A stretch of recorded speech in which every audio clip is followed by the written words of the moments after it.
So my name's Will, and I'm a comms officer here at Integrity Systems Company, and I'll be hosting the webinar today. So thank you very much for coming.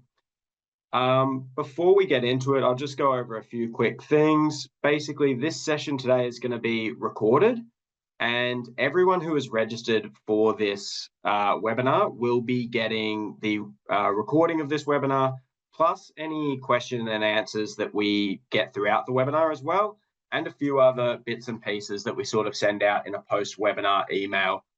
Now, that post-webinar email may take us a few sort of days to get together, so don't expect it necessarily tomorrow, but over the next sort of week, keep an eye out as we will be sending that webinar with a bit more information and the recording. The other thing that I'd like to quickly go over is today's a really good opportunity for you guys to ask questions directly to us here at Integrity Systems Company. We have some really great people on the line. Plus, we have some really great people from the Tas Department of Resources and Environment. So it's a great opportunity for you guys to ask questions directly to the people who probably have the answer. So how you can do that is just via the chat or the Q&A box down the bottom of your screen. Should be a little Q&A box. If you pop in a question there, we have a team here who will answer those questions.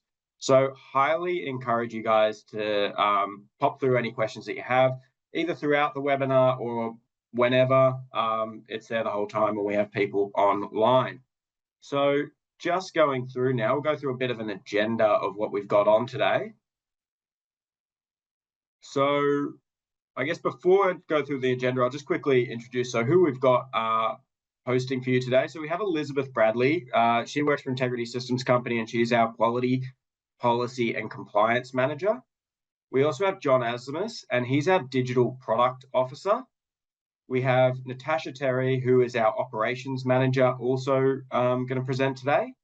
And finally, we have Holly Walker, and she's the Program Officer for Primary Produce Traceability Program. Sort of messed that up a little bit, but yep, she's online as well, and she'll be taking you through the state partner update, which has some really state-specific information on eIDs and the NLIS system and what you guys kind of need to know. So I'd stay tuned for that one. Quickly going through what we'll go through today. So basically, we'll do a bit of an LPA update. We'll go through the sharing geolocations, and this is for the new European Union deforestation regulation that starts next year, or is scheduled to start next year. We'll also go through the animal welfare management plan. So this is part of LPA, the new part of LPA. So we'll go through how you can do one and what that's all about. And we'll finally go through a little bit about dairy QA, which is this new, or basically an update to a module. We'll then do a bit of an eNVD update. So that's where John will come through. He'll do a bit of a demonstration about some of the new features that we have within eNVD, which can make your life a little easier. We'll do a bit of a sheep and goat eID update. So this is just a very general overview of what's happening throughout Australia and how that's all going and what that means for you. And then finally, we'll do an NLIS Database Uplift Project update, which Natasha will take through, and she'll sort of show you the new system that we have been developing and that you guys will all start to see and start to use probably come 2026. So fair bit in today. So if you miss anything, don't worry, we will send out that post-webinar email. But just before we get into everything, I'll give you a quick overview of ISC. So basically, Integrity Systems Company, what we do is we sort of operate, I guess, Australia's red meat integrity system. And we do that through these 3 different products or programs. So the first one that we have is LPA. And basically what LPA is your base level on-farm assurance. So you can think about it as like that base level certification that you need for your farm. And what that does is that gives you access to those NVD books or those eNVDs that you need when potentially selling to abattoirs or sale yards or things like that. And what that eNVD does is it basically communicates the food safety and treatment status of the animals that are leaving your property. So that's really important for those 2 reasons throughout the sort of supply chain. And then finally, we also operate the NLIS database. Now, this is the big database system where basically you are transferring, or you're meant to basically transfer your stock on and off your pick, and all of that is registered on the NLIS database. So that database is used to basically track and trace animals throughout Australia, wherever they go. So that's a really important one. And what these three systems do is altogether, they basically help us increase our market access. So these systems are very fundamental to what we sort of promote and show international markets. And what they're aiming to do is basically meet customer expectations. So those expectations change. And as they change, we update our programs to make sure that they meet those expectations so that we can continue to export and provide meat to those markets. And ultimately, look, we want to be providing safe red meat. So that's just the base level that we need to be doing. And these programs help us do that. But to go into more details about everything, we'll go through to our first presenter, Elizabeth here. So she's going to run you through all the new things that we have on LPA. So over to you, Elizabeth. You will. Hi, everyone. Nice to be here with you. As Will mentioned, I'm going to talk around some of the improvements or new things that have happened in the Livestock Production Assurance program for you today. I'm going to start out with a little bit about some EU requirements around deforestation that they're bringing in.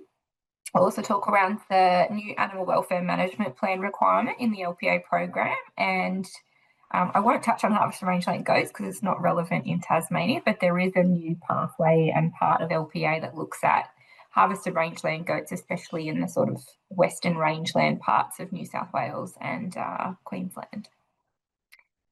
So starting off with the European Union's new requirements around deforestation. So if you've seen anything in the media about this, it's all in relation to a new regulation that the EU is bringing out that takes effect from the 31st of December this year. So this regulation applies to lots of different commodities, as well as in particular beef products and leather and hides. So this applies to every single country in the world that wants to basically send product into the EU and sell it. So it's not just on us, it's on every country in the world. The EU market for Australia is rather high value, so it's around $150 million for our beef and beef products, and another $50 million in relation to leather and hides. The key thing here is that this is a separate requirement to the UCAS program, which covers off on hormone freedom and lifetime traceability for beef and beef products. So that requirement's through the trade agreement we have with the EU, but this deforestation regulation is separate to that because it's imposed on the actual importer in the EU and not the exporter in Australia. What it does do is require extra information from the Australian exporters and industry to be able to provide that information to the importer, which is why it's sort of flowing down through the supply chain in terms of what we might need to do. Deforestation under the EU regulation is around the conversion of forest or native forest land into agricultural land use.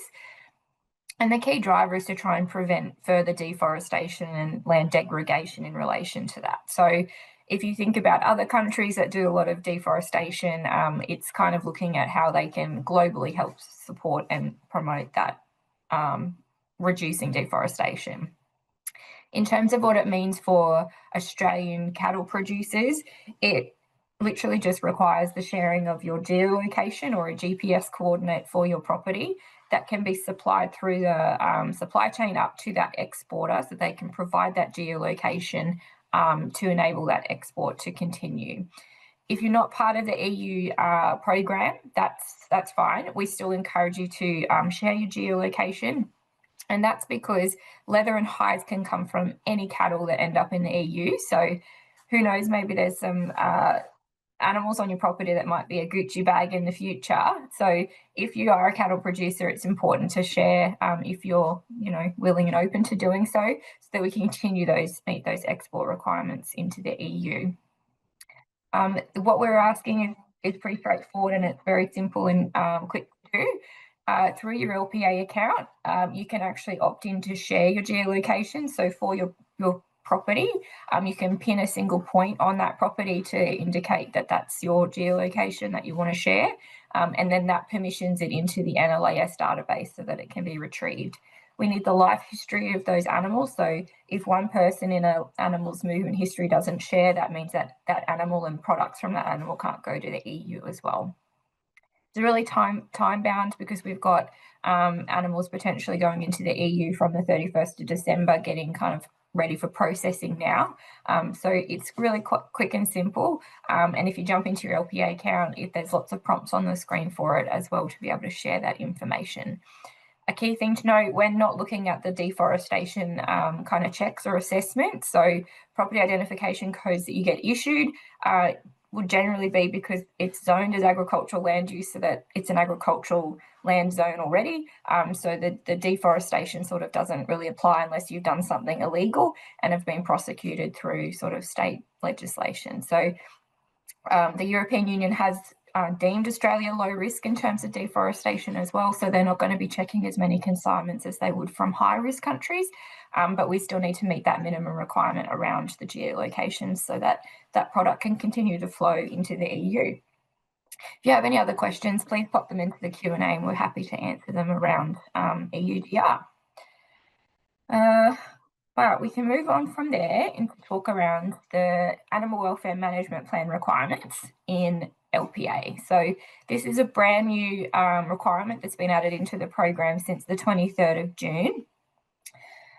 It's all around strengthening our, I guess, evidence and proof around how we do animal welfare on farm in Australia. So as Will mentioned, we export a lot of product overseas to a lot of different countries. About 70 to 80% really. So a lot of the stuff we produce and what comes from your animals doesn't stay here in Australia. So we've got to be able to continue to provide evidence and proof to our trading partners about how we do things. And animal welfare is one of those things that's got that real concern, and I guess there's lots more focus on it in terms of welfare. So the red meat industry came to us and we worked with industry representatives very closely for the last sort of 18 months to develop an animal welfare management plan requirement and a supporting tool to help complete that plan to really strengthen how we demonstrate our on-farm animal welfare. The tool that we developed is based on the animal welfare standards and guidelines, which were already part of sort of the LPA requirements already. And it's just bringing through documenting how you meet those standards on farm through a really easy to use kind of tool.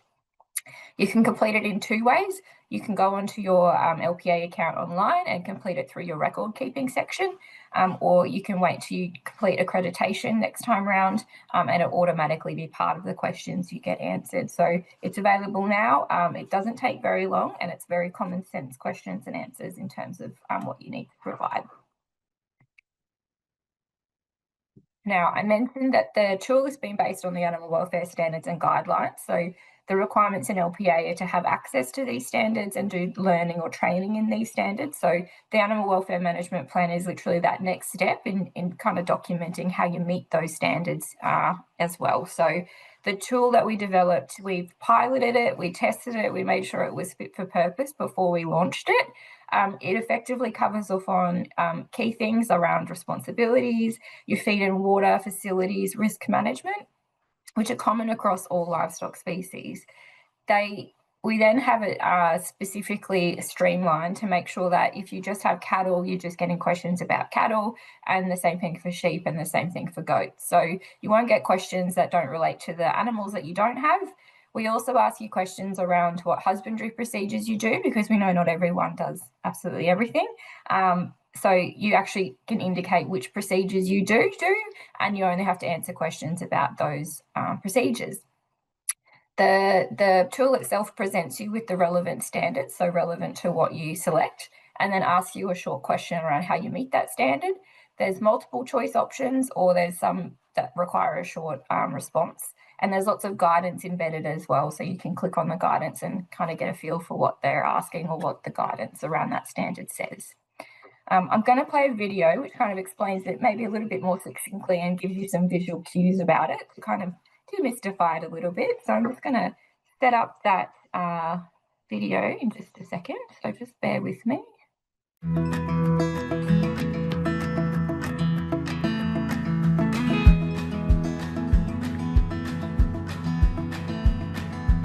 there's a new animal welfare tool for the Livestock Production Assurance Program. The Animal Welfare Management Plan makes LPA accreditation and reaccreditation clearer about ensuring good animal health and welfare outcomes. There will be some extra questions in the self-assessment when you renew accreditation every 2 years, but the underlying requirements haven't changed, and there's no extra cost. With Livestock Production Assurance, Australia's cattle, sheep and goat producers already commit to Australia's animal welfare standards. The new tool gives consumers and our markets a stronger basis for preferring our red meat. So let's see how it works. Log in to your LPA account.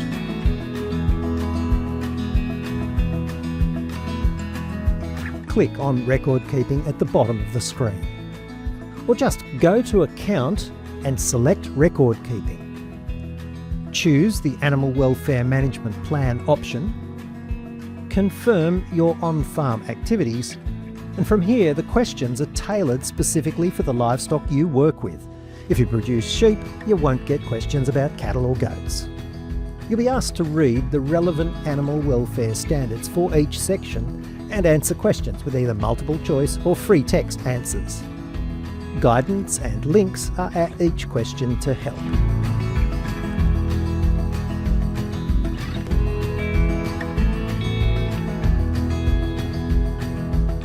Once you've completed it, an Animal Welfare Management Plan document will be created. You can then download it as a PDF, but it'll also be stored in your LPA account for easy access and updating. It'll be available anytime via Record Keeping. The Animal Welfare Plan tool is available for completion anytime in your LPA account. You'll need to do this as part of your reaccreditation, and it'll form part of LPA audits. The Livestock Production Assurance Program is all about improving transparency and traceability for Australian red meat and backs the standards we uphold in Australia, including animal welfare. The Animal Welfare Management Plan gives our markets more confidence that our producers are delivering animal welfare to the best standards in the world. For more information, head to the Animal Welfare page on the Integrity Systems website. integritysystems.com.au/on-farm assurance/animal welfare.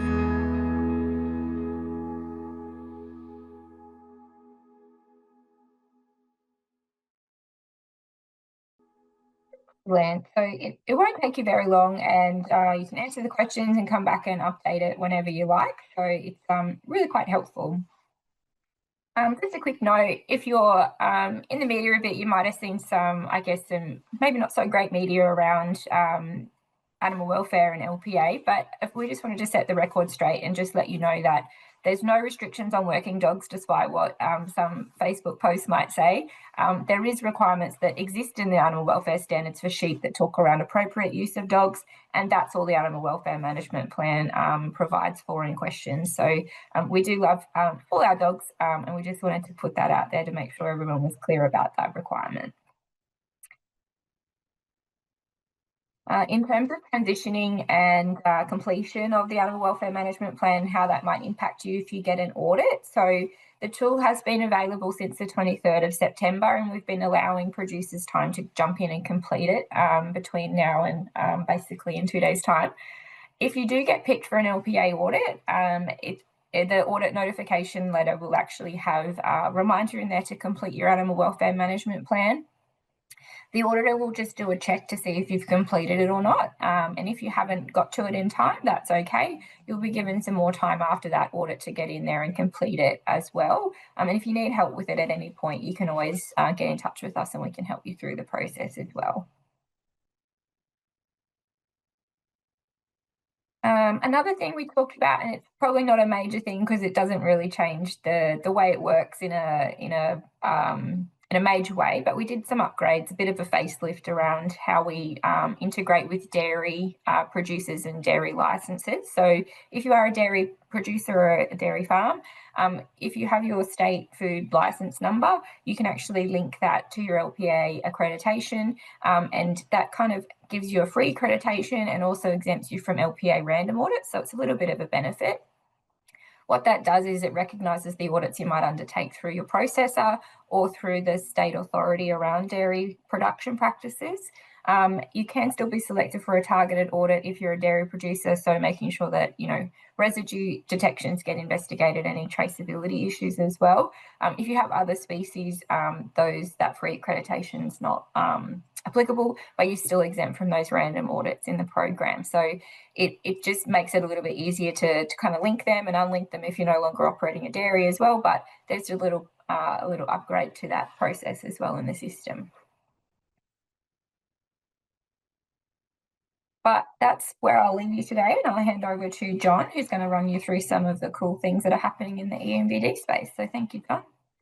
Thanks, Elizabeth. Good afternoon, everyone. Thanks for the opportunity to kind of walk through some of the things that we're doing in the eNVD space over the last couple of months and into the future for the rest of this year. As Will mentioned, I'm the digital product manager for ISC, and my team looks after the improvements and the new features that go into across all of our products. Today we're just focusing on eNVD. As it says in the slide, this is a continual focus for ISC. We are looking at always looking at ways to improve this system. As we see, it's a core part of that supply chain that you guys all operate in. Two of the key improvement areas that we've been focusing on. The first one is looking at how we can integrate with NLIS a little bit better. We recognise that eNVD captures a lot of the same information that you need to present to NLIS to fulfil the compliance obligations when livestock is moving between PICs. So we saw this as an area that we could focus on and introduce a new feature to allow you to do that movement within NLIS, to do it within eNVD without having to log into NLIS. So reducing the number of systems that you have to interact with, the number of passwords you have to remember, and ultimately the time that is spent when you're operating within the systems that IC look after. Second area is a common pain point that we've been hearing over the life of eNVD is the ability to find the PIC that you're sending consignments to easily. Recognising that everyone knows their own PIC, but not necessarily the destination that they're sending the consignments to. So we're operating in an environment where we get information from all the states and territories across Australia in a slightly inconsistent way, which makes it a little bit hard for us to apply a nice easy search against it. So we're looking at areas that we can improve that searchability given the data that comes from the states in when you register your PICs. Next slide, thanks. So the first thing we'll look at is the integration and delve into that a little bit deeper. As I mentioned before, we're looking at it as an opportunity to interact with those two systems a little bit easier. As you know, or you may not know, there are two sides to a consignment within eNVD. There's someone who creates the consignment and someone who receives that. If you are receiving eNVDs now currently, you can do that transfer, as I mentioned, within NLIS directly from eNVD. And after the video, I'll go through a really quick example and demo of how to do that. What that does is obviously reduce the number of systems that you have to interact with, but also if the sender has attached a list of devices to the eNVD, you'll be able to see that list as soon as they submit. You'll be able to see if there's any inconsistencies or warnings or errors with those devices before you actually receive the eNVD. And can help with that kind of, I suppose, hassle when we're trying to confirm the details and the number of heads and the devices that you're receiving. From a sender's perspective, this is totally voluntary. You don't need to add the devices. We're not making people do this. You can still use eNVD as you do now. But as a sender, you can use it as a bit of a reconciliation tool. So once you know the number of stock that and the actual animals that you're moving, you can load them up with an eNVD, and you can get a forewarning of any particular inconsistencies with those tags before you send them. So it gives you an opportunity to resolve those issues rather than being contacted by the receiver after the consignment has reached the destination.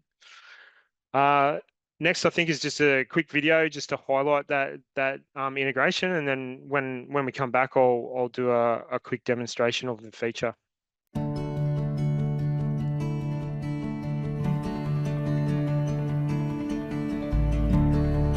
Want NLIS livestock transfers to be simpler? Well, there's now an option to complete NLIS movements directly through the eNVD web system. For eNVD-ready receivers, it's a game changer. No more having to go into the NLIS to do livestock transfers. The option to do it in the eNVD web system is both simpler and faster. For senders, help your eNVD-ready receiver get the transfer right and cut your PIC reconciliation admin. Just preload an accurate device list to your eNVD for the receiver to transfer. So what's in the NLIS database matches what's in your paddock. Receivers can preview the device numbers heading their way, pick up any statuses, and plan ahead for a smoother transfer. The National Livestock Identification System and the Electronic National Vendor Declaration are now more connected than ever before. So traceability and compliance are handled in a streamlined process, all in one place.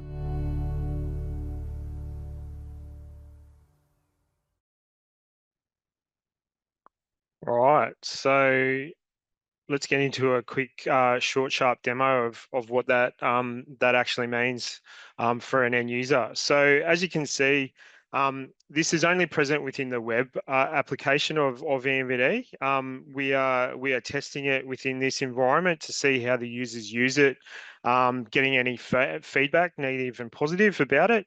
And as we see the usage and we look for different opportunities to extend it, we'll look at how we can integrate that within the app version of eNVD, and also integration with scanning software or device scanners in the future to make the process even simpler. But at the moment, it's just available within the web. So what I'll do is I'll just create a new consignment and show you how to load the tags, and then what that experience is from a sender's perspective and also a receiver's perspective. So when I create a new consignment, I'll use a template because we know that that's the quickest and easiest way to create a consignment, where you can fill out all the form information pre-filled, and then you just have to go through and just amend the details specific to the movement that you're doing. So I'll just whack in a movement for today. And I'll do a cattle movement today, and I'll just edit the number of head that are moving. Indicate how many have tags, no room and devices. And then finally, I just need to update the declaration, and then we're ready to submit the consignment. So once that's submitted, the receiver sees full visibility of that at that point. You don't have to wait for an email confirmation or anything. Once it's there, the receiver can view it. From a sender's perspective, you can see that there's this new feature here around starting the NLIS movement off your property. So what we do to add the devices, we can just click this button, and we're presented with this screen with a couple of options on how to give that information to eNVD. First one is upload a file. So if you're doing a large movement and you've used a device scanner, you can get the output from that scanner and load it directly in as a file. Or if you're just doing a smaller movement, you have the IDs in your black book or some other reference, you can type those in. It's the same process. For this example, we'll just upload a file. So all you do is you can drag and drop or choose a file. I'll choose a file for this purpose. Loads the file, and then the next step. And then what this does is a call to NLIS to check those tags. I've created a file with a couple of warnings and errors in it, just to give you a demonstration of how they're played back to you. and I'll just explain those to you quickly. The first one is just indicating that the number of devices that you've added is greater than the number of head that you put in the eNVD. So you might have made a quick mistake, or you might need to update the livestock details to make them reconcile nicely. As we scroll down, any errors or warnings will be presented to you as well. So if you get a bad read off an ID, or you've included an ID in that session that NLIS doesn't recognize, it'll call it out as not found. This area here is just telling you that the device that you've added to the eNVD is not currently on your pick. So that may mean that you've forgotten to do the transfer on your pick before you're transferring off, which is a common occurrence. So what we need you to do is resolve that by transferring it on before you transfer it off, and that way that full traceability of that animal is maintained within NLIS. Third one is, if you're dealing with multi-species on your farm, and you mistakenly add in sheep and you're doing a cattle movement, we can call that out as well. So it's just a prompt for you to go and amend that load. So I'll leave those in there. If we go back and have a look from a receiver's perspective and what that looks like and what you can do there, I'll just switch my profile to the receiver for this consignment. And when it loads up, you can see that I've got an incoming eNVD. I can see from the icon that the tags have been added. And we have these little prompts anywhere in the system just to give you some advice or information about what the things mean if they're not apparent straight away. So if I want to do a movement, all I need to do is just go into that eNVD. You can see that I can view the devices. If I do that, there's one important thing that I just need to call out. Because we're in as part of the LPA profile within eNVD, to do the movements within NLIS, you need to have your NLIS account linked to your LPA profile, and you do that through MyMLA. If you need help in doing that, we have plenty of collateral on our website to do it, or there's a quick link guide here to guide you to do that. Unless you switch to that profile, you will not be able to do any movements or amend the incoming eNVD. So if you can see here, a lot of the options are blanked out, and if I try and move, nothing happens. So to show you how to do that, if you have them linked, you just go back to your consignment summary screen. You go to the profile selector, you move it down to the one that says NLIS ID, and then you'll see that I still see a view of the incoming consignment. All the information is the same, but we have this new option to complete the movement. So if I click on that, I'll see all the tags that I loaded as the sender before with all the errors. Now, you don't have to have, the source doesn't have to add the tags. You can add them yourself at this point. So if I don't like what the sender's given me and I have my own read of animals coming onto my property, all I need to do is just replace the devices. It says you may make sure if you want to do that, and then you can upload your own file like we did for the sender. So this time I'll just pick one that doesn't have any errors. And then it processes the same thing, does the same checks, but this one, it plays back and says no issues detected, so that's great. All I need to do the transfer is just to move on to my pick, and that's it. What that does is it reaches out to NLIS, it submits the movement for you. You get the same notifications as you do now with NLIS. So you get all the emails saying I've moved them on. So that it's pretty much just replicating exactly what you do in NLIS now, but you're just being able to do it within eNVD. If you need some more information about the movement, you can see that the movement's been complete, so it's been accepted. You can view the details, and you can get any other information that you need, like the upload ID for a reference, or confirm, where we've moved from and to, and the numbers that have done that. There's a quick link into NLIS there too, if you need to just jump in and check anything else. All right, so that's just the walkthrough of that feature. The next thing, as I mentioned, is that we're looking at the pick search. And what we've found in our research and talking to users is that we know there's challenges around finding picks, but one good pattern that we have been fed back is the ability to filter within the app. This is currently not available in the web. And what that does is you'll be able to select the state and the type of pick that you are looking to send your consignment to, and then be able to type in further information like, the suburb or the town.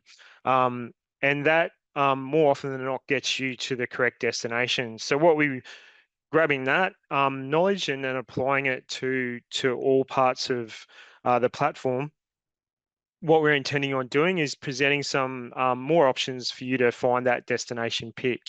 And I'll just quickly go through those and how that looks like in the web and the app moving forward. So what this kind of means is that we're in the moving livestock 2 section. We're going to present you with 3 options. The first one is you use the destination before. So through our research, we also know that a lot of people interact with the same picks when they're moving animals. So what we're going to do is present the last 10 destinations that you use so that you can just select them from a drop down, much like this example here. So we'll clearly articulate whether it's a feedlot, another producer, or a processor that you're sending it to. And you'll just be able to quickly select that if you've used that as a recent location. Second option, I know the pick number. So that's much the same as what you do now. You can just bang in the pick number and it'll come up and you can select it.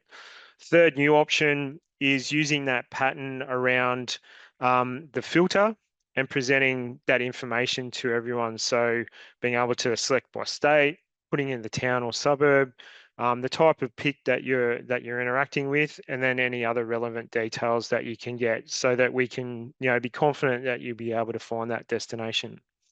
So hopefully that gives you a bit of an understanding of the stuff we're doing in the eNVD world, and the pick search stuff will be coming out pretty soon and over the next couple of months. Thanks. Thank you, John. That was great. Okay, well, I'll quickly go through a couple things just about sheep and goat eID. So this is going on nationally, basically. So what you guys are dealing with is quite similar to what the other states are doing. So we'll quickly go through that, but also just wanted to call out, remember that there's that Q&A box down below. So if you have any questions throughout the webinar, just pop in your questions there and we will get them answered. But let's just jump into some sheep and goat eIDs.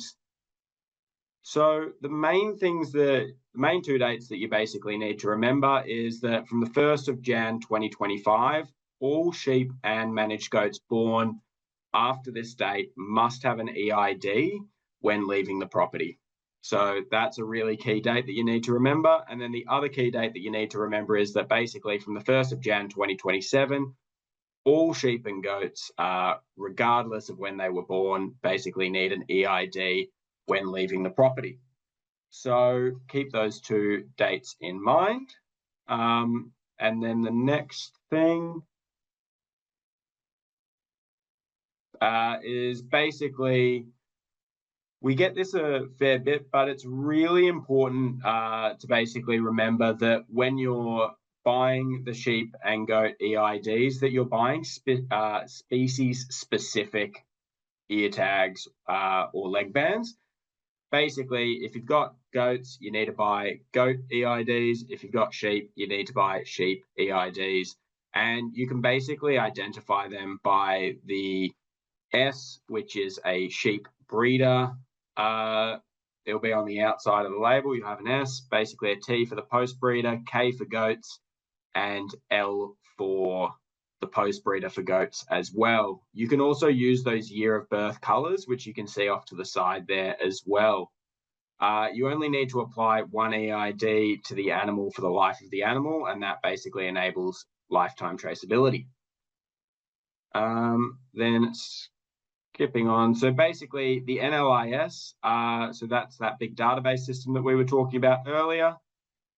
Main thing is it's the receiver's responsibility to make sure that the movement happens, and you need to make sure that when you're receiving livestock, that you are notifying the database of that movement within 2 days of the livestock arriving at your property. So those are the main things that we would like you to take away from this little section here. And we also have some helpful resources that are available on our website. So we have some videos for you, we have flyers, all the information. If you go onto our website, integritysystems.com.au, you'll be able to find a lot more detail there about this whole rollout. So what I'll do now is I'll pass on to Natasha, who will take you through the NLIS database and the new uplifted look that we're going for. Over to you, Natasha. Thank you. Yes, so we are talking about a new version of the NLIS database. Now, the reason why we're focusing on it today in the webinars is that our feedback across our producer base is showing that only 20% of producers are aware that there's a new look database that is coming on board. So we're just wanting to get the message out there. It might be a good conversation starter at the local barbecue or at the pub, or when you're at your kids' sport, just to ask your neighbours, are they aware of the new database that's coming out? And we're going to give you a run through of it today. Next slide, please, Bridget. Sorry, there we go. So if we reflect back, it's the year 2000. We're all freaking out about Y2K and whether we were going to get access to our money. We were playing Snake a lot on the Nokia 3310 phone. There was no such thing as smartphones back then. And that was also the year that the NLIS database was released.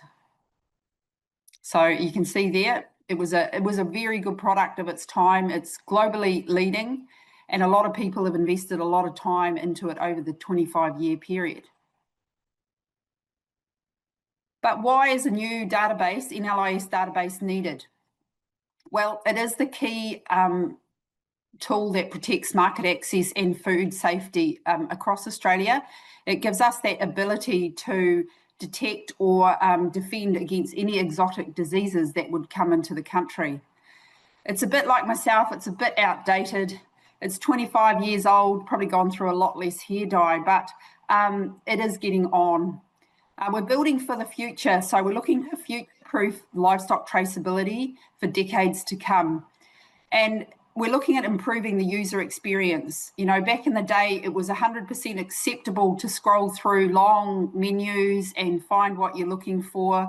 And because as the system evolved, so did the different requirements of the system. And again, in 2025, that ability to protect ourselves against cybersecurity threats, we all know, we're all well aware, we don't answer phone calls we don't know anymore because of the potential threat of cyber access to our accounts. And we're also tracking towards a 30th of June release for Go Live. So that's in 2026. And this has been supported by a $22.5 million funding grant from the Australian government. So what will it help with? Well, we believe it will get increased traceability by improving the usability for our users.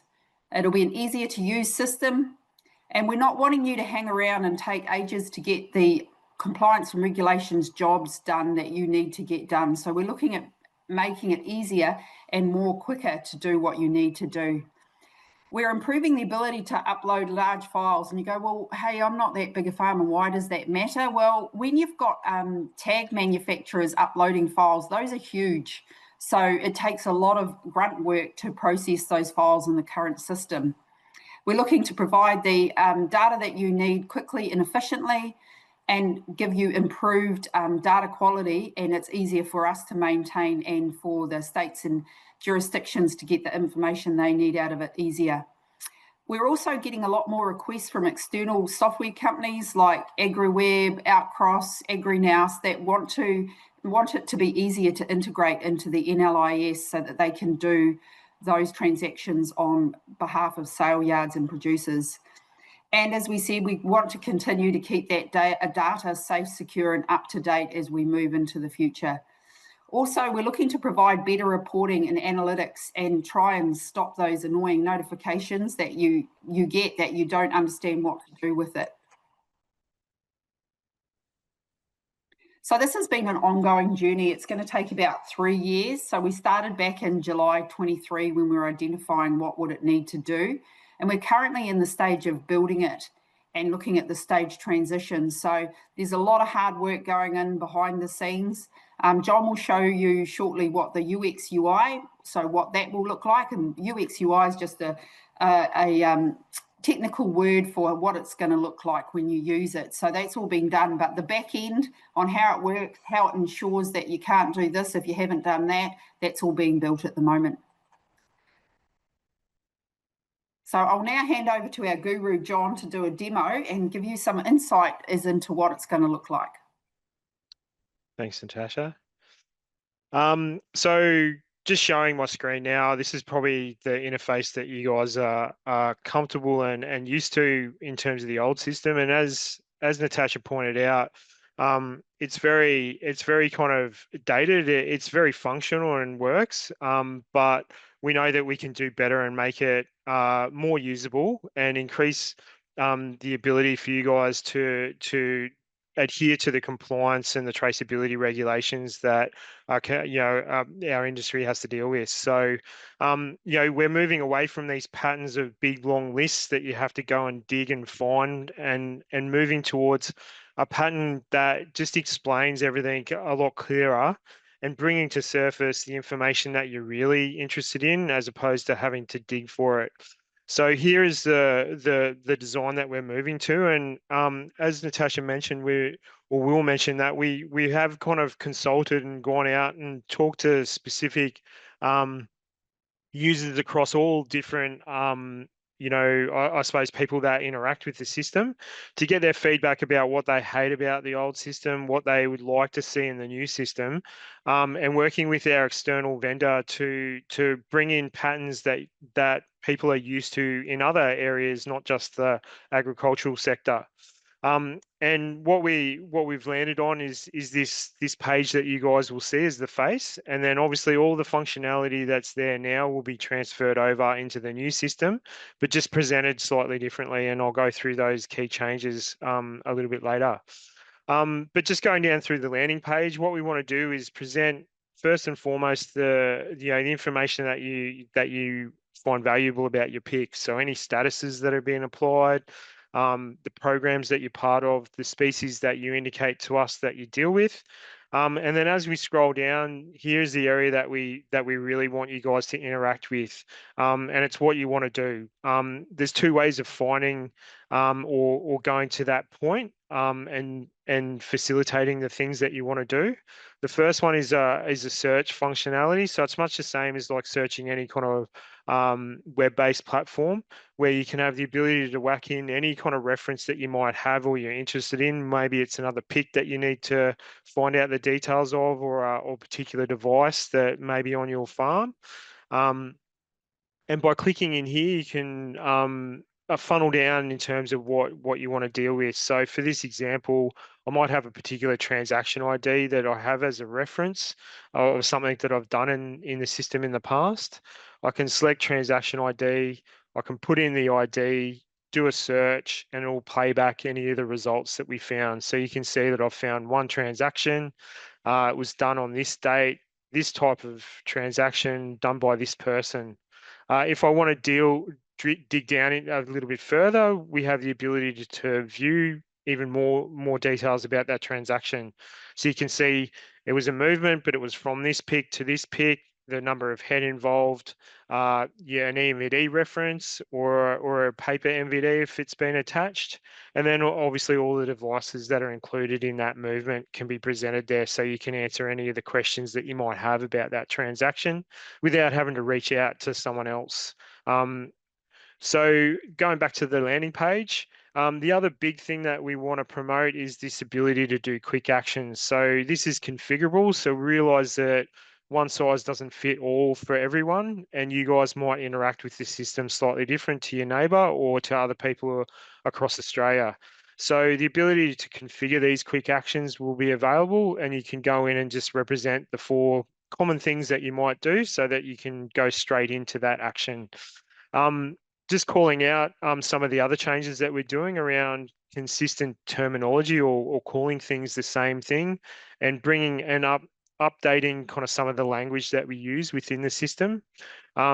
Record livestock movements. So in the current system, there's 5 or 6 transactions that actually represent a movement of an animal from one place to another. So we're consolidating them all together in one flow so that you don't have to pick a particular transaction for a situation. You'll be able to do it as one action. We're moving away from terminology like tags to a generic term of devices. So devices on PIC will represent like your holdings and display all the current tags that are registered or been allocated to your PIC. Knowing that as the system's evolved, devices tags aren't relative to all types of animals that are logged within the system. So we're generalizing those terms to make it fit for purpose into the future. Livestock inquiry. So this is another example of removing species-specific language and just generalizing it across the database. So this is the old beast inquiry that you're probably familiar with, and just generalizing that to livestock, knowing that NLIS, tracks multiple species, not just cattle. And then finally, PIC reconciliation. So that may be another thing that you've got an audit coming up and you need to do a rec to keep, the tag representation on your PIC, up to date. We'll also play back the latest movements so that you can reconcile what the system's playing back to you with your own thoughts. And if you see that there's transfers that have happened that aren't represented here, then that's a call to action to kind of go chase that up.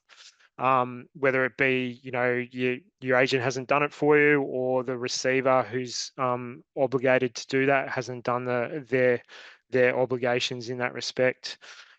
Just quickly, finally, we'll play back any important notifications to you. We'll include that interaction with eNVD so we can highlight any incoming or outgoing eNVDs that you're doing. And then finally, this graphic representation of that device is on PIC. So you can see if there's a trend in that line that you're not expecting. Again, it's another call to action to see, do I need to do a reconciliation to make sure that the movements are done? And it's, as Natasha said, just another way of making it really clear and easy for you guys to be, confident that you're doing all the things that you need to do within the system that you're obliged to. Thanks, Natasha. Thanks, John. If you've got any feedback on how that looks to you, feel free to share them in the Q&A and in the chat. As John said, there's been a high level of consultation and engagement right across the project. It started early on back, as I said, in July 2023. So there's been 3 rounds of usability concept testing, as John's mentioned, where we actually took potential prototype concepts to people and asked them and got feedback about what they were looking for. There's also a high level of governance across the entire project. So there's 3 specific reference groups that include industry, states and territories, and a technical reference, which is where we've brought together a group of people that are more technically skilled around that software development. And we catch up with them monthly. And on top of that, there's also a high level group called the NUG, and they sign and endorse anything that we would like to do with the system. So just to give you some insight, there's been over 135 hours of engagement just with industry since March 2024. So there's lots of things going on. We're asking lots of questions and letting a lot of people know what we're doing, but just want to continue to get that message out there. And another really good way for you guys to experience more as it continues to develop is that we've attended 20 odd, or if not more, in-person workshops, trade shows, field days and conferences. And if we're ever at anything that you attend, just come along, have a yarn and ask us to have a look at how it's progressing, because we're more than happy to show people through the system. So the other thing we get a lot is, I've only just got my head around the last one and it's taken 20 years. So the new look NLIS database, as I said, is designed to be simpler, but we recognise it will be a big change for some people. So we've got a detailed training plan that's being developed at the moment, and we'll share that as soon as it's available. But just want to give you the confidence that we will be assisting producers and industry with our usual how-to guides, more training webinars if you want to attend, hands-on demonstration and examples, and regular opportunities to ask questions and get feedback. And just also a reminder, our ISC contact centre, they're available 7 to 7 on weekdays or 9 to 5 in the weekends. So they will be available. They'll be trained up before we go live so that they'll be there to assist everybody. And we've also got a 24/7 chatbot that's actually quite technical. So it's really good at answering lots of questions, and we'll have that trained up for you as well. And as the previous speakers have mentioned, we've got a lot of collateral on our website, so that will be available as well. I'll now hand over to Holly, who'll give you the rundown on all things Tasmania. Thanks, Natasha. So hi all, my name is Holly Walker. I am the Program Officer for the Primary Produce Traceability Program. As you may be aware, the Biosecurity Livestock Traceability Regulations 2024 have now come into effect. And with this, there are some key changes we need you to be aware of. So some of these things have already been covered today, but just to sort of reiterate, from 1 January 2025, all newborn sheep and goats must be correctly identified with an NLIS approved electronic device, eID. And then from January 2027, all sheep and goats leaving a property must be fitted with an eID regardless of their age. The eID exemption for dairy calves that move direct to slaughter has now been removed. So when moving calves, eIDs are required to be fitted. And just a reminder that the tag rebate scheme is still available. So we'll move on to pigs. Pigs can now be identified with a tattoo or an NLIS approved ear tag. So pigs over 25 kilos can be identified with either a registered tattoo brand or an approved NLIS device. Pigs 25 kilos and under, however, can only be identified with an approved NLIS device and must be tagged before leaving the property. In regard to movement documents, valid movement documents must accompany all livestock to the receiving premises. So a valid movement document can be an LPA eNVD, which is required when selling livestock to a sale yard or an abattoir. It can be a Tasmanian generic vendor declaration. So these are used primarily by hobby farmers who are not selling to sale yards and abattoirs and don't require the LPA accreditation. Or it can be a post-sale summary, which is for livestock movements from the sale yard to their destination. We will also be introducing a PIC renewal system that will require PICs to be updated every 3 years with a fee applied at the time of renewal. We might just swap slides if that's okay. So we also would like to make you aware of some of the main NLIS compliance issues and challenges we are facing. So these are failures to report livestock movements onto property before the livestock are moved off property. So this triggers what we call a System X transfer and is in breach of our legislation. So these 8 X's that you see on the screen, so when these come up in the NLIS database, it means a System X transfer has occurred and results in the livestock losing their lifetime traceability. We're also seeing livestock arriving at sale yards untagged, so please ensure all livestock are correctly identified before leaving your property. We have missing or incorrect eNVD serial numbers being entered into the NLIS database. So when people report movements onto properties, please ensure you enter the correct serial number when recording these livestock movements. A big challenge we're facing, and I see this every day, is producers not updating their PIC details. So please update your PIC when any of your PIC details change. So this could be adding or removing a farm manager, updating your contact details, or perhaps you've sold your property and need to be removed from the PIC entirely. As I mentioned earlier, PIC renewals will be mandatory under the new regulations, and PIC updates will be required every 3 years.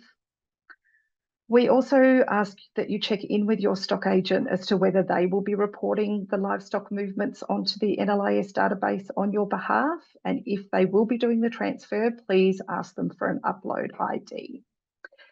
We would also just like to highlight that if you're buying or selling livestock through a sale yard or selling to an abattoir, the sale yard or abattoir will notify the NLIS database. However, for private sales, the buyer must ensure movements are recorded in the database.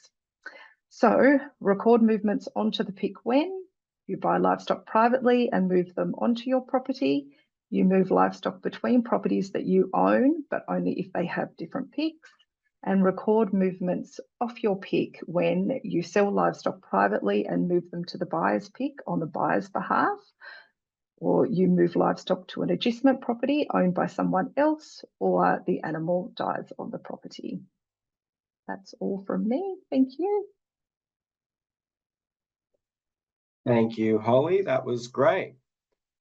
Well, thank you everyone for attending today.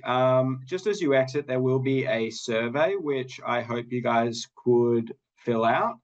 That would really help us out. It makes us sort of improve these sessions for the future. And basically, top 3 integrity takeaways. We'd like you to jump on, try and complete that animal welfare management plan. And if it's applicable to you, to share your geolocation for those new EU requirements. Give eNVD a try. As you can see, John's working hard there to try and make it better. So we would love to get you guys on there to give it a go. And basically keep an eye out. We'll keep talking about the new NLIS database and what is coming soon from there. So thank you all again, and we'll look forward to seeing you at the next one.